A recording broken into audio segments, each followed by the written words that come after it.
This podcast is part of your dad's podcast network. Let's just say it's not your mother's podcast network. I didn't scream as loud as I could. It was a sneeze.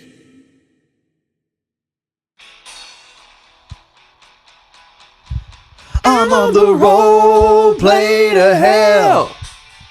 On the road, play to hell. Roll, play to hell. I'm on the road, play to hell. It's role play.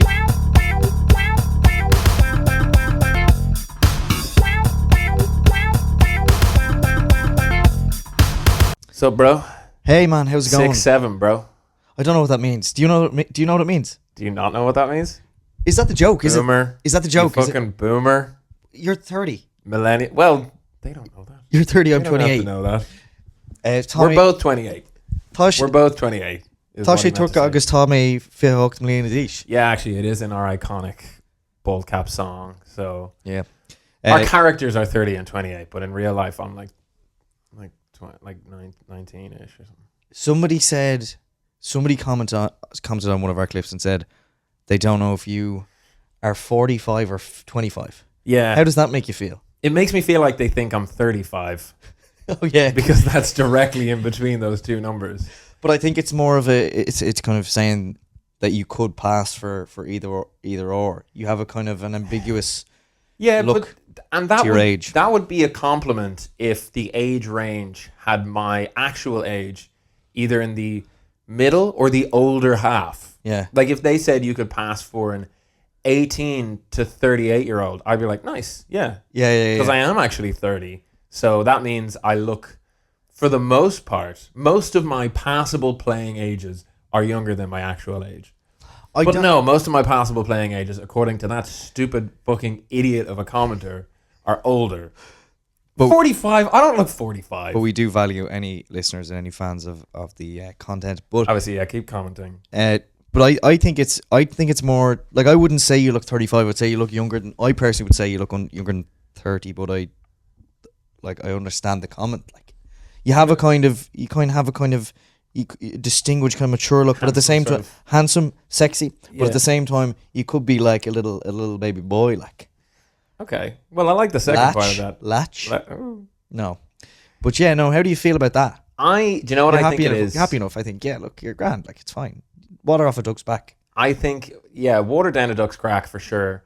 I think it's the glasses. I think it's the glasses. The glass have made you into a distinguished gentleman because you were dog ugly before that. Yeah. Well, yeah, I mean, that's your opinion. They've made me into a refined individual. Mm-hmm. They've given me a gravitas, a class, a charisma, that a riz. If that's well, I know what riz means. Do you? Yeah. So riz actually comes from the word charisma, but it's like, so if you have riz, you have charisma, you have an aura about you, which is another one, aura. Yeah. I thought it was like riz as in like you've got real jizz. Why do you have to bring up jizz? Like, it's early doors. Like. Yeah, I know. Because we did talk about it before that we've made a conscious effort to move away from that sort of stuff. Know. We want highbrow, clever, intelligent comedy that people have to actually kind of think about and not just saying come. Yeah. I meant jizz in like the sense of like, you've got jizz up there. Yeah, you've got, I like your spunk. Yeah, although that also. You've got spunk, kid. Yeah, spunk is also another word for jizz. At the end of the day. Our vocabulary is very limited, actually. We're learning, okay? But we know I've got glasses, which means... But we know so many words for ejaculate. Yeah, anyway. There's lots of them. I can't believe it. Anyway, but can you please, do you know what 6'7" means or where it comes from? No. Okay. Is it height? Is it to do with being 6'7"? You're thereabouts. That's what I thought. I mean, I'm not quite 6'7". Yeah. 6'7". 6'7" where it counts. You know, but so is the joke is obviously for, it's Gen X, it's not even Gen Z. It's the younger generation. It's the younger ones. Is Gen X? Gen Alpha. Gen Alpha. Sorry, Gen A. This boomer over here. I'm too busy. Baby boomer. I'm too busy. Baldy boomer. How about that? Hey. Sorry. Fair enough. Yeah. I'm just feeling on edge because of this 45-year-old thing. Yeah. I don't like You're it. the real I don't look boomer. 45. I do. I've heard 6-7 being said a lot, but I thought the joke was that it means nothing, and when people ask what it means, they get slagged about it because they're out of the like they're not in the know. Yeah, I think that is what it is. Okay, and see you thought Which is cool. You know, young people are doing it, so it's cool. I'll say anything that young people are saying. But isn't it mad that like how generations progress and replace so Gen Z in my mind is like little kids. Now I technically am Gen Z. Me too. Are you on the cusp, the outer rim? So, you know, I don't know about that. give or take. I don't know if 45 is is Gen 45 Z. doesn't meet the cut. I'm arguably on the other end of the cutoff then. But now Gen Alpha is like Gen Z are almost cringe now. You know the way millennials were cringe. Now Gen Z. It's Gen Z's turn. I don't even like the cycle continues. And that's it. That's life, isn't it? And so it shall until the end of time. As the relentless march of time. Yes, the ceaseless, remorseless scythe of Father Time slices down generation after generation. As we all hurtle towards inevitable doom. Yeah. How was Valencia? It was good crack, man. Yeah. Your mystery trip, which we talked about on the podcast before. So there you go. You kind of ruined it there. Where I ended up going was Valencia. Sorry, actually. Okay, well, we'll do this again. No, look, it's going out. It's going out Facebook Live. No, we'll do it again, and we'll make a secret. So rewind. Whoa. So Ryan, but do cut it like straight after. Yeah, scary stuff. Yeah. So Ryan, you were on a mystery trip to Valencia. Sorry. Is that a joke? We'll take that again. It was a joke. All right. Okay. All right. Valencia Carrick. Valencia. All right. You were on a mystery trip to... well, look, I'll get to that. Last week we talked about me going on a mystery trip. I believe it was that day, was it? Yeah, it was that day. Yeah. And we didn't quite clear up why I wasn't invited during that chat. It was unbelievable crack. You would have hated it. But it was brilliant. But we got down, so we went to the pub before. It was a real lads trip, and I hadn't really gone on one of those since like I was probably early 20s. Now I'm late 20s. Oh jeez, back to talking about our ages. But I hadn't been yeah, boomer. But I hadn't been on one of those trips in a few years, and it was actually lovely. It was quite refreshing, and we went to the pub before going to the airport and had a few pints. Then we got to the airport. We actually booked a bus to the airport.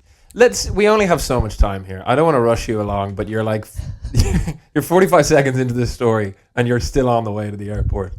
Okay, we got to the airport. Got to the gate. Went to Valencia. It was Valencia. Yeah, I guess you had a pint at the gate. Yeah, had a pint at the gate. I had a few pints. Actually, do you know what? I was quite drunk on the plane, and because our flight was delayed as well. But anyway, got to Valencia. Ryanair, how are you? Yeah, honestly, but they have that tune. You know that song? I did a video. No, that's the one they play when you land on time, yeah, no, which never happens. They have this like tropical house song that they play. It's called Island Breeze by Surf House Productions. It's like Shazammed it. It's it's like and then it's class, but it gets you in the mood. It's not the same when you're coming home really, but then obviously it takes the joy out of it then when you're charged 70 quid for for the correct size. But they get fucking paid. Feet being too big or cock. Oh no, come on, we're moving away from that. But yeah, so like they get paid commission for that as well. Like if they catch your bag, they get paid like 150 or something. That explains a lot. 150. Yeah, I think it's 150. Oh well, then. Yeah, scabby bastards. But Hardly look, cheap and cheerful, and there weren't. I think our flight over was delayed, but it meant we could drink pints. So as someone under the age of 35. I will complain about Ryanair a lot and then continue to book all of my flights through Ryanair. Yeah, exactly. Which I think gives us more of a right to complain, to be honest, because we can't afford anything else. Yeah, exactly. Yeah, so maybe we should shut up. They call me Ryan Hair. Oh, I get it. Because what? Because you don't. Because I don't have hair. Yeah. No one calls me that either. So because you bound about the plane like an energetic hare. Yeah. And your name is Ryan. Exactly like that. Yeah. Exactly. Once you make a bit more money, then go hair lingus. Okay. I don't mind that at all. Yeah. British hairlines. Hair cunnilingus. No. Oh, come on. No. Rude. Leave it there. Leave it hair. Norwegian hairlines. Really anything. Anything. British Airways. British Airlines. A different one. Is it British? It is British Airways. It's British Airways, yeah. Okay. United Arab Emirates. That's a country. Hair, leave it out. Very good. Yeah, you like that one? Hadn't a hair in the world. I'm bald. I'm the hairman of this company. Chairman. You can't handle the hair. But we're stretching it. We're hairing it, I should say. I'm gonna hair.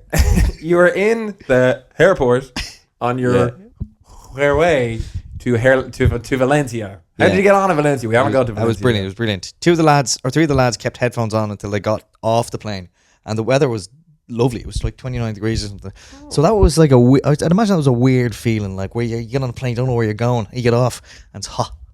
You didn't even know getting on the plane. I knew. Sorry, they have the name of the destination. Yeah, but three of the lads kept their head down and headphones on. Oh, okay. And they avoided. I thought you meant that just as in they were just antisocial guys, but now I see that you meant it so that they wouldn't know where they were going. I'm going to be honest with you. I blackout drunk for the whole thing. It was. I never actually made it to Valencia. I was in such a bad way that I didn't surface till dinner the next day, and then I went to bed after dinner. Oh. Yeah, so I fucked it. I actually fucked it. It was ridiculous, and I don't recommend doing that because everyone else went to the beach and I had to lie on a couch. That's kind of classic you. I'm gonna say It really is. Kind of is sort of a trademark move of yours. I don't know how I do it, but the first day was amazing. Second day was a bit of a write off. Third day was fantastic as well. We went to a Valencia game. Valencia Villarreal football match in the Mestalla, beautiful stadium, but the match was the worst thing I've ever seen. And you also can't drink in the stadium. We've been drinking all afternoon, so then we sat there for 2 hours watching a boring football match and sobered up, and then went back out on the town. Yeah. And it was good crack. It was lovely. And then we had late checkout then on the last day. Isn't that such a gift? That is nice. Yeah, it was amazing.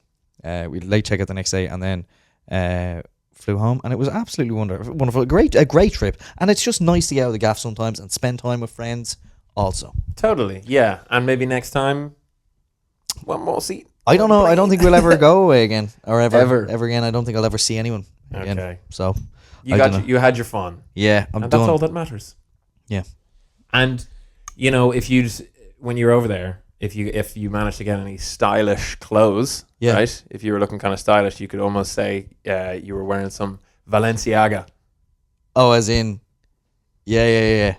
But I wouldn't say that because that's ridiculous. Yeah, it's a bit stupid. It's a bit forced. Yeah. You know. And if you were in like Paris, you could say, I was wearing Parisaga. Is that how do you do it? Yeah, okay, maybe. Not really. Or I'm after coming home from Kilkenny in my Kilkenny-aga gear. Kilkenny-aga. Kind of. Is that how you do it? Why don't we get to the episode? Why don't we get started? All right, let's dive in. Who's going first? This is Role Play Siaga. With me, Ryan Carrick. And me, Simon Hennessy. A role-playing podcast where we play roles. And do improv, and then also there's a bit of chance involved as well. Yeah, all that good fun stuff. This week I think I am playing the first role. Yeah, which is actually so exciting because Simon is so good at that. And then I'll play the second role. Mm-hmm. That's how that goes. But before we do any of that, how about a little word from the sponsor of this week's episode? Do you have a friend? Does friend have another friend of their own who isn't you? Has your friend ever introduced you to that other friend, meaning you now know them, but not so well as to call them your friend? Then you'll know all about the sponsor of this week's episode, Friend of a Friend. Friend of a friend isn't necessarily trying to be your friend. They already have a friend, who of course is also your friend. But they're not trying not to be your friend, or come between you and your friend, or anything like that. They're simply existing, on the edge of your life, not exactly a good or bad thing, just there. Whether it's at social events which encompass different friend groups, random meetings in public places, or in the world of social media in the like section of your posts, you can always rely on friend of a friend to be polite and pleasant with just the right amount of distance and disinterest. So the next time social norms demand that you have to buy a drink for that person you kind of but don't really know, or chip in for a group gift towards that individual who's really more of an acquaintance, use discount code ROLEPLAY15 for 15% off that purchase for that friend of a friend. Thanks, friend of a friend. We don't love you, but we like you. Sort of.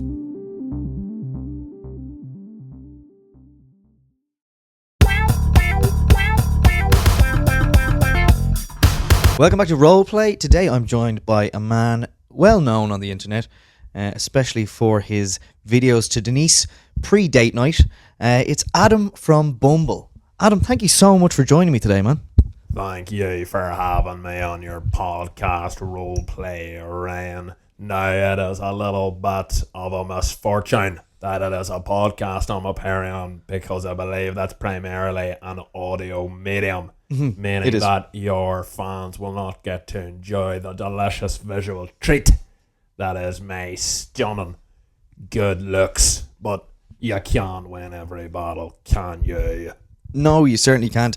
And I do agree, you're a very, very handsome man. I truly am. It's quite intimidating to be sitting here across from you, just for anyone who's listening. That's only natural. He is really, really handsome and good looking. But look, you went viral a couple of years ago with your videos to Denise, a date who you'd met on the website, or the app, the dating app, Bumble.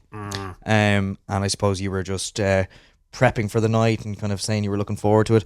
And that did huge numbers back in the day. Can you tell me how that came about? What led up to that moment?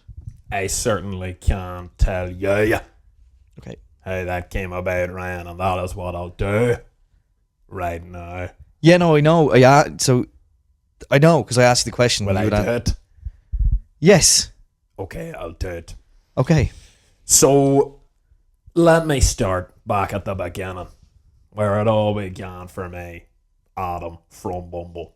But you're not from you're not from Bumble. Oh no, I am. Alright, sorry. Go on. Let me explain.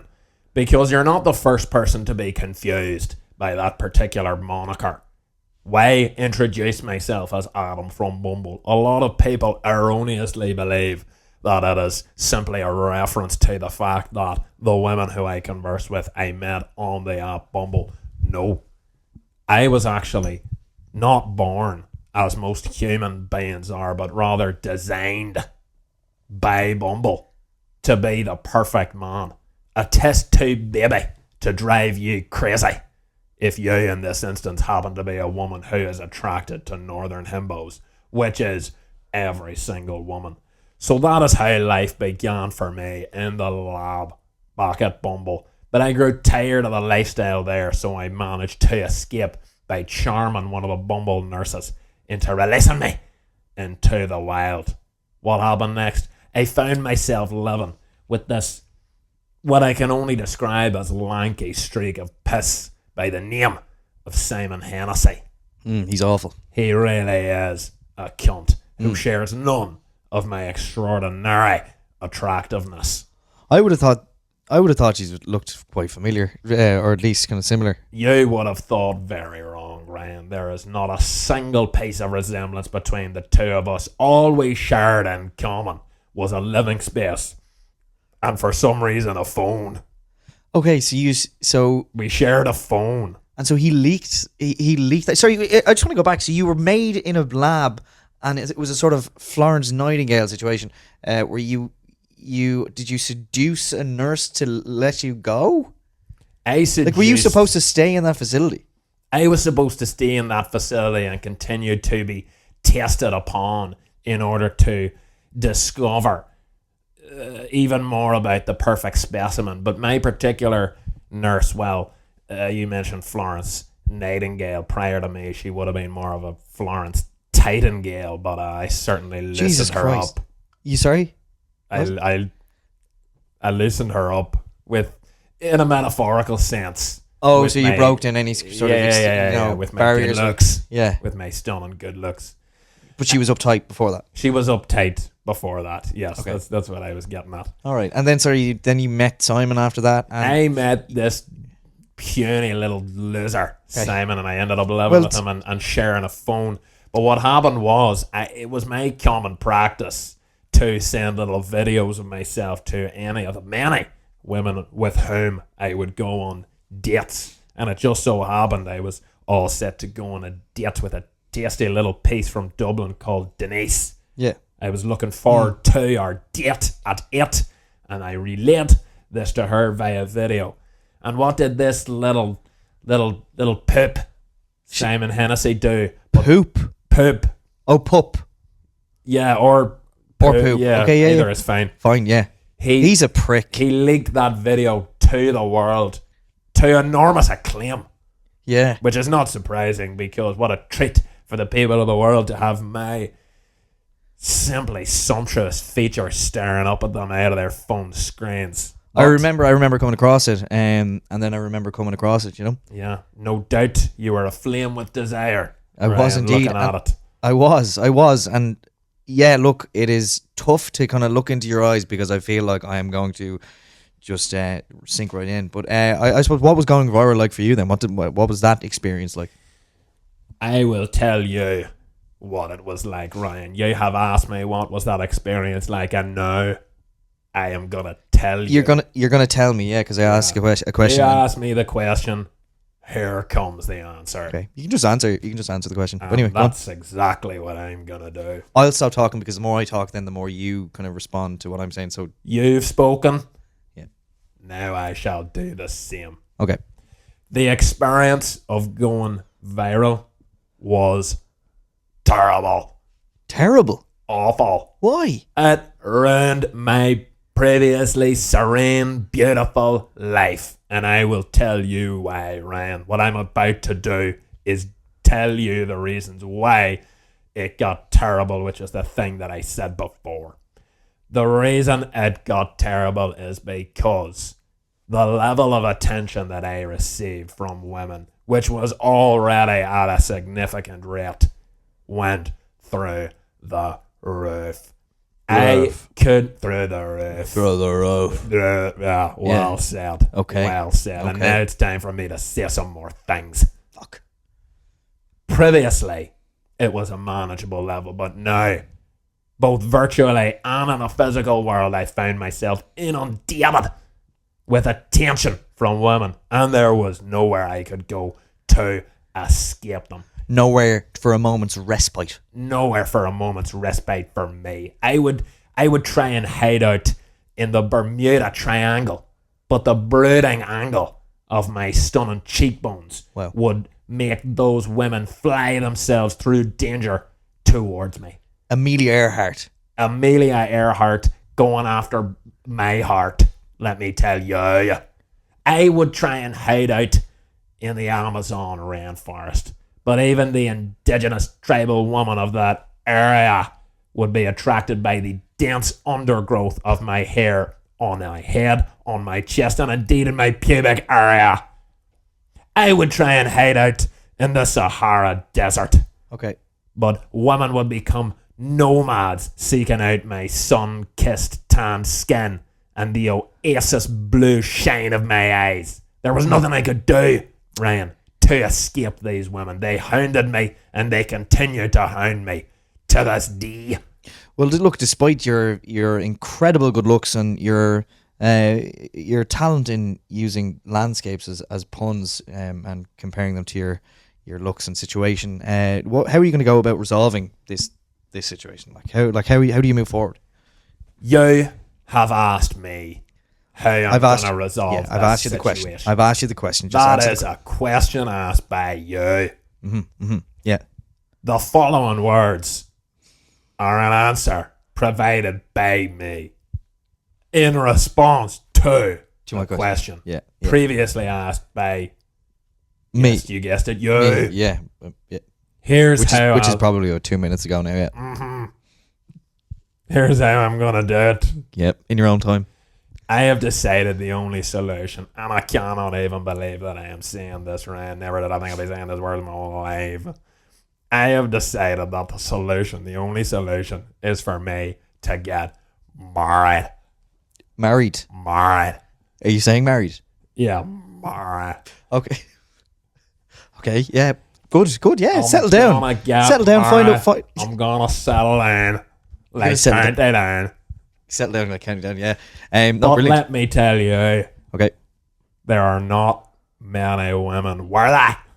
Worthy? Why? Yeah. Of putting a ring on my sumptuously shaped, finely proportioned finger. I'll tell you that. In fact, there's a very short list of women who I would accept as a potential missus from Bumble. Anyone we know? Let me tell you. Maybe you'll know them, maybe you won't. But these are the women who are the only women who will qualify in my mind. Michelle from Derry Girls. Okay, yeah. Yeah, she's lovely. Erin from Derry Girls. Yeah, also lovely, yeah.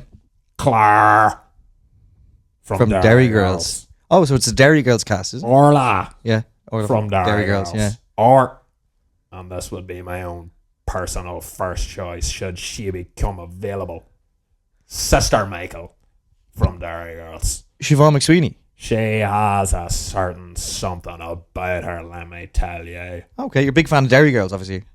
No, I've never seen it. But those ladies, they've got something about them. And let me tell you, I wouldn't mind preaching at the altar of Sister Michael. Okay. I wouldn't mind nibbling at a little bit of that Jaeger. Okay, all right. Well, look, that's all we have time for today. Christ, how are ya? Yeah, okay. Well, look, thank you so much, Adam from Bumble, for joining us today. And look, if any of the Derry Girls cast are listening, there's your offer. And get in touch. That's all from us here. Amen, Sister Michael. Welcome back to Role Play. Simon here. We've got a really exciting guest here with us today on the couch. I can't believe we managed to get him, but we did. We bagged him. I am joined today by national icon, celebrated sports superstar, hero of the cricketing world for so many years. It is, yes, you guessed it, DJ LostMary. DJ, thank you so much for being here today. No problem at all, Simon. You know, I've been following role play for many years, so it is a bit of an honour to be here myself. Yeah, so thanks so much for having me. That's great, amazing. We've only been up and running for about a month now, so that's mad that you've been following us for years. But I suppose it feels like years because I've gone back and I've listened to your recordings over and over again. I'm just a big fan of what you guys do. Wow. Okay. Weird, yeah. But thank you. Really appreciate it, DJ. And look.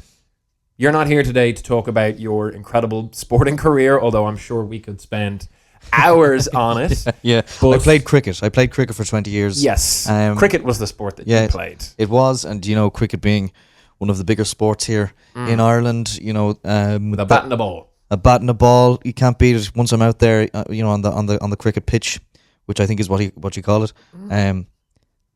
It's just where I belong. Yeah, on the cricket pitch. Yeah, and I've played for 20 years, and I've built up a huge, I suppose, fan base through that, and everyone loves me and adores me because of that, Both cricket fans and non-cricket fans alike, and I think that's just down to how good a guy I am, I think it is. An icon, really, a hero, a national hero. National hero, an icon, all the above and more. And I think that people, if they didn't already love you enough after your incredible career on the cricket, possibly pitch, maybe something else if it's called something else, but people, I think, are loving you even more these days because you've turned your hand to a new area in your retirement, and you've used your celebrity status, you've used your powers for good because you are now just as well known as being a philanthropist with some, I think it's safe to say, rather creative fundraising strategies. Yeah. So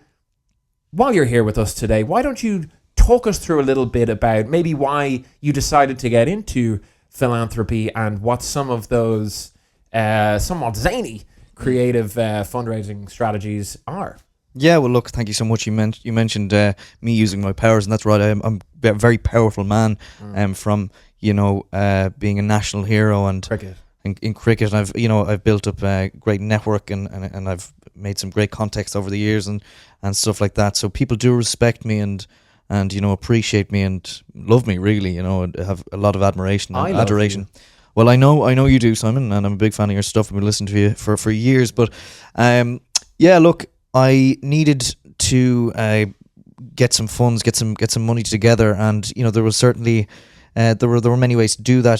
Typical fundraisers, events, balls, galas, sporting events, charity matches, charity cricket matches. I played cricket for 20 years, you see, but I didn't think that was.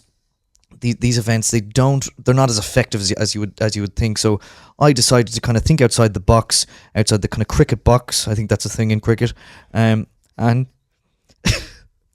so I came up with some ideas, and what I did, I started reaching out to, as I mentioned, I've made some contacts over the years, and I reached out to quite a lot of them, and I would, I suppose, fabricate sort of situations to evoke sympathy from these people, and say that I was in a situation that I needed this money, and I needed you to send me the money for me to use that money. So I don't know, for example, I would lie quite often about being sick. For example, I would say my aura was damaged. My aura, and I needed money for an aura transplant in Colombia, and people would send me money. They would say, I need to send you money so that you can get your aura transplant. And then I would get tens of thousands of euro from these people. Okay. It's not fraud. Okay, it's not fraud. If I could just back up the cricket truck a little bit here, if I'm using that term correctly. Yes, very good. Thanks.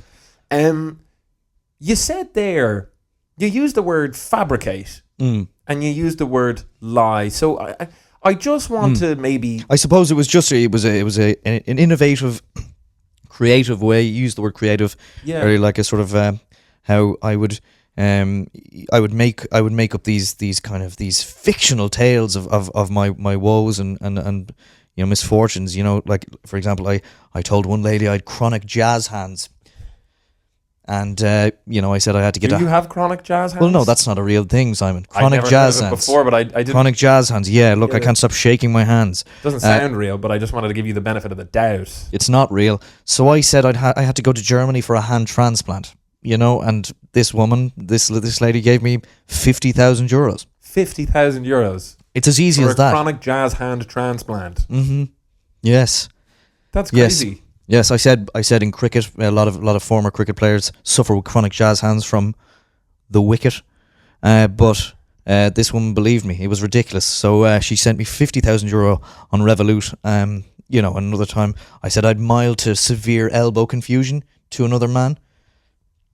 And I'm guessing, given the way the conversation has gone up to this point, DJ LostMary, that's also not a real thing. Well, I said to this man, who I knew had quite a bit of money himself, I said to him, I sometimes cannot tell the difference between my elbow and my knee. And he was more than willing to send me 100,000 euro. 100,000 euro? For an elbow transplant. For an elbow transplant to clear up your, what was it again? Mild to severe elbow confusion. Mild to severe elbow. Sounds like you were on the severe end of the mild to severe elbow confusion spectrum. Yeah. Reverse vertigo.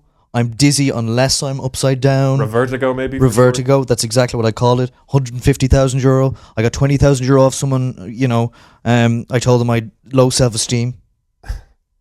It doesn't seem like you do, but do you? No, of course not. I'm a national hero. Yeah. That's probably the most ridiculous of the lot. I even told someone I had to get a hair transplant from Turkey. Like, it is just absolutely outrageous. The money these people will give you, for made up things that you don't need. Yeah, it is outrageous, DJ LostMary, for a number of different reasons. It's not fraud. It sounds a lot like fraud. It's not fraudulent. You're acknowledging that these things aren't real. You're all you do, your chronic jazz hands. No, all you do is take a selfie of you lying in your bed with a I don't know, an iPhone wire up your nose, and people will just send you money. It's absolutely fantastic, and that's the sort of strategy I've used to raise the funds. And you're probably wondering, why have I decided to take this money from these people? I am wondering that. Gambling debts. And it's as simple as that. I make no, qualms about it. I am a gambling addict, and that is why I have taken this money. And look, if it works, if it's stupid and it works, it's not stupid. That's what I say. And I am a national hero. I played cricket for 20 years. I deserve it. Yeah. Well, I have to say, DJ LostMary here, I'm a little bit shocked and appalled, quite frankly, because you came in here claiming to be some sort of philanthropist, but if I can use another cricket term here, you've really shifted the goalposts because... Or the cricket goalposts, which is what we use in the game cricket. For more than 20 years. More than 20 years plus. Plus. Because you're admitting to lying to these people for extraordinary sums of money. And at first I thought, okay, well, maybe the ends justify the means. Maybe it's okay because what you're doing all this for, this fraud, this theft is for a good cause. But no, it's for gambling debts. It's a great cause. I'm a national hero. I've done so much for this country, putting us on the map. Cricket map. Yeah, and look, it's not just health scares or medical issues that I use. I told someone I have a one-man show that I'm trying to raise funds for. Yeah, the day I hit puberty is the name of it, which, spoiler alert, is a lot more recent than you would think. And was it before? So it was after your 20-year plus career as a cricketer? No, it was when I was about 11 or 12. Yeah. Okay.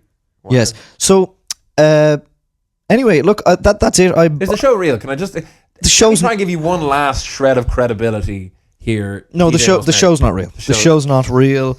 But look, I will be bringing a book out at some stage. If I can do it, anyone else can do it. It's not fraud. I'm a national hero. I've played cricket for 20 years, over 20 years, 20 years plus. And look, Simon... Is that the title of the book? Was all of that the title? All of that is the title of the book. And look, I did come here with an ulterior motive, and that is to get money from you as well. My dog's crypto portfolio has collapsed, and he's out on the streets, and I need you to send me money so that I can save him. DJ LostMary, I wouldn't, after hearing everything I've heard today, there wouldn't be a lot of people who I would believe that from and turn around and give them money, but to a national cricketing icon such as yourself. 20 plus years. 20 plus years. You name it. You name the amount. It's yours. Okay. Well, thank you, Simon. Thank you for letting me on this show, Roleplay, which I've been following for many, many years. Ladies and gentlemen, that was national icon, cricket superstar, and enormous fraud and thief, DJ LostMary. Thank you, DJ. Thank you.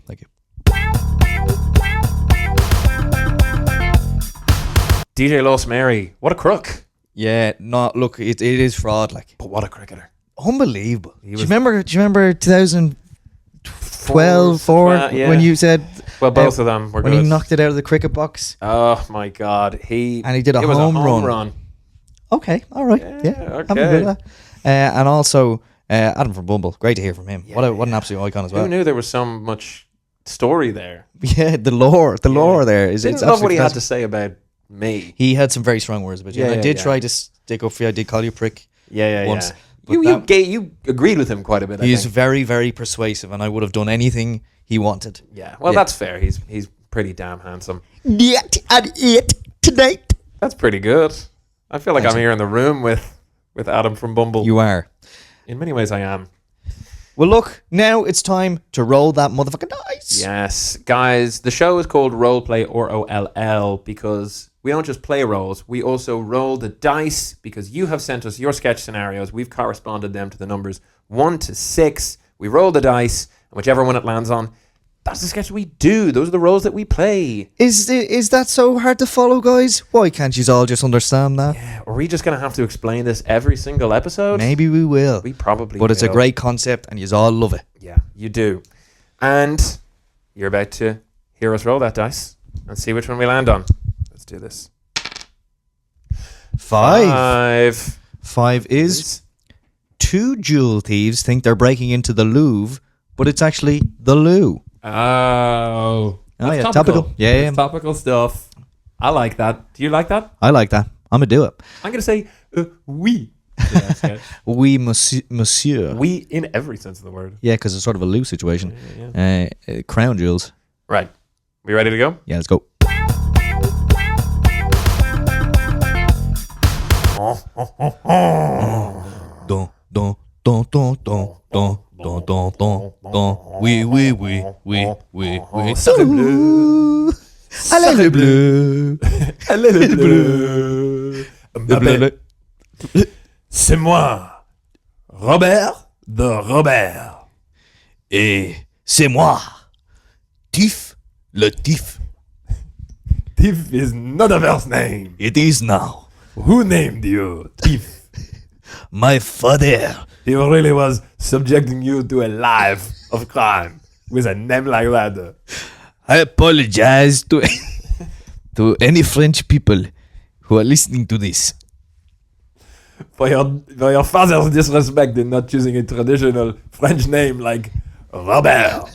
He also gave me a very inconsistent French accent. Well, it's pretty early in the recording, so let's see which way it goes as we continue. But enough small talk. Enough preamble. It's time to get down to the task that awaits us as two master thieves. Well, they don't call me Tiff le Tiff for nothing. No, they call you that because it's what your father named you. Damn you. Father? What was your father's name? I'm trying to think of another word for Tiff or Robert. Perhaps burglar. Burglar. What, I'm just guessing, but what could that have been your father's name? What a coincidence. That was his name.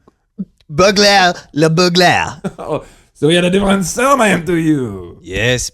Okay. So now we are going into the Louvre. Yes. We are going to steal the jewels. We are stealing the jewels out of the Louvre. We've been planning this operation for months.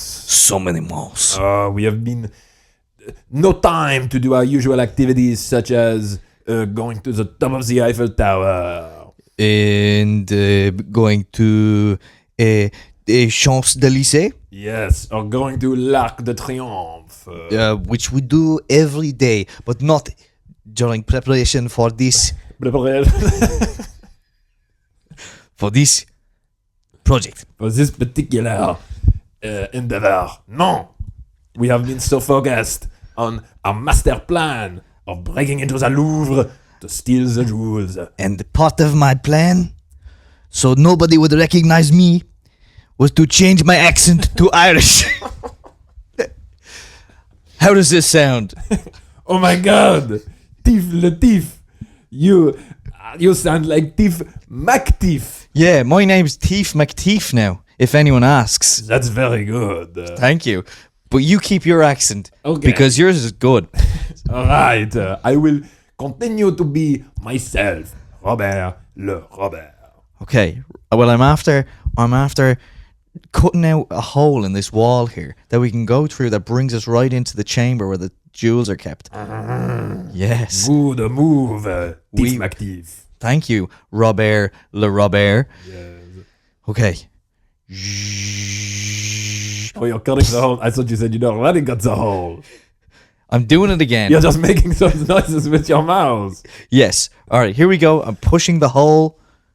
There we go. Yes, good push. Yes. Now let's quietly sneak in. Okay. So the security guards don't become aware of us. Okay. It's so dark in here. Yeah. Sorry. Let's turn on a light. Let's try and find the light. I can already feel the jewels though. They feel like a beautiful ceramic kind of porcelain. Yes. Yeah. Only the finest jewels feel as if they are porcelain in the dark. And if we just reach inside. Oh, they're wet. You see, this is a master stroke of the Louvre. They make them wet so it's more difficult for the thieves to. It's like slippy. Up. It's slippy. Yeah. Yes. Yeah. Okay. Well, I heard they did this. So this is a great way to stop people from stealing things, but not us because we're professional thieves. We are professionals who like to steal jewels and change our accents halfway through a job. Never let them guess your next move. No, that's never let them guess your next Louvre. Very good. Thank you, Robert. I like what you're doing, but we should probably spend less time chatting and more time stealing. Get a Louvre on. Very good. I just realised I have a flashlight. Let's turn it on. That's good thinking. Whoa. What's this? This looks exactly how I imagined it. Yes. It's... Well, I have to say, it does not look exactly how I imagined it, Thief McThief. But here we have a cistern. Yeah. Yes. With a toilet in front of it. Okay. Yes. You were expecting this in it was exactly what I was expecting. room of the Louvre. It was exactly what I was expecting. And over here we have a sort of basin, like a kind of like a sink type situation. Yes. You were expecting this again. Yes, this is exactly what I thought would happen. Okay. So don't worry. I don't see that you're panicking. I am a little, how you say, panicking. Yes, that's how I said it. Is that how you say it? I don't know how, in English, I think that's how you say it. Panicking. It's not my first language. No, but you're doing a fantastic job of pretending that it is, so I'm deferring to you for knowledge. Thank you for saying that. I really appreciate it. You're very welcome. You're a good friend of mine. But likewise. Did you not know during our months and months of preparation for this that the place would look like a toilet? I did not expect that. That was not foreseen by me. But what's this? A light switch. Turn the light. Off the flashlight. Okay. This shall tell the tale. This shall dispel all doubts that I may have in my mind. In your mind? In my mind. In my mind. Maybe I can do a French accent. Why don't you go back to... Yes, it is me, Thief Latif, back speaking like a French person. Very good, Thief Latif. And now, to celebrate your return to being France, let me turn on the light, and this will reveal to us, I hope, all of the jewels of the Louvre. Oh. That flush the toilet, which is not the real toilet. Oh, yeah. Excuse me, you're saying I flushed the toilet instead of turning on the light? Let me go back over to the light switch then. Okay. 3, 2, 1. Oh my god! What the fuck? This is not the Louvre. It's the Louvre. This is not what I expect. Sacré bleu. Allez les bleus. Allez les bleus. Allez les bleus. Allez les bleus. And God, I love the French. We're in the Louvre. We're in the Louvre. Not the Louvre. Not the Louvre. What's their next move? What's their next move? We better poo. We better poo. This song has a good groove. This song has... No, okay, let's resolve the situation that we are in. Thief Latif, there's nothing that we can steal here. Take the toilet. Take it. No. Take it with you. I am a master jewel thief. You want me to take the toilet? Oui. That's worth nothing. Oui. Well, oui. Oui. Okay. Maintenant, oui. You are in a Thief Latif? Yes, oui. I'm weeing. D'accord. Ça va? Ça va bien. I am not ça va bien. Où habites-tu? À Dublin. Et toi? Dublin. Nous sommes 5 dans ma famille. Ah, très bien. Je joue le foot dans le week-end avec mes copains. Et avec tes amis? Ouais, avec mes amis. Quel âge as-tu? J'ai 20. 21? 8 ans. 28 ans. 28 ans. Moi, j'ai pas 45 ans. Despite what commenters might have said about me. Très bien. Très bien. Très bien. Okay. Oh non! The police! Oh, no! The police! Les gendarmeries! Oh, please, quel dommage! Quelle horreur! Quelle horreur! Don't arrest us! We didn't know! Oh. Why are you arresting us for being in the Louvre? Yeah, come on, guys. Oh no! It really was the Louvre!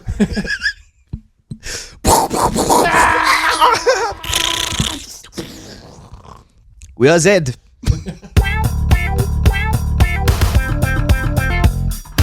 We're Zed. We are Zed. We are Zed. I exhausted my entirety of my French. There was some good French in there from you. There was. I don't know. I pulled it out of the bag. I think the accent needs work. Well, I mean, but whenever you're doing, I think you did a very good French thief doing an Irish accent. Thank you. That was a really good accent. Well, look, when all else fails, if you're doing a sketch in an accent and you don't think it's going anywhere, you go back to your own accent, but your character is doing your accent. Yeah. Yeah. Because then you look extra good Yeah. at that. It makes it seem like your character is really, really good at doing a foreign accent to them. Exactly. I knew you'd get it. Well, that's all from us here at Roleplay. That was maybe our weirdest dice roll sketch. They are getting stranger, aren't they? Yeah. So if you listen to that, fair play, and if you enjoyed it, let us know. And if you want to follow us, you can follow us at the Roleplay Pod on TikTok and Instagram, and you can send in any of your sketches. So if you want to send in a sketch that's as weird as that one, you're more than welcome. Or maybe a more normal one. That's fine too. We'll find a way to make it weird, though. Yeah, we will. You'll send us something normal and we'll turn it into something very, very strange with multiple accent changes throughout. But please do send them to us on Instagram at the Roleplay Pod or the roleplaypod@gmail.com. Rate the podcast 5 stars on whatever you listen to the podcast on, if you think it's worthy of 5 stars. And how could you not after hearing that glorious French? And we'll see you next week. Peace and love. Bye bye. Au revoir.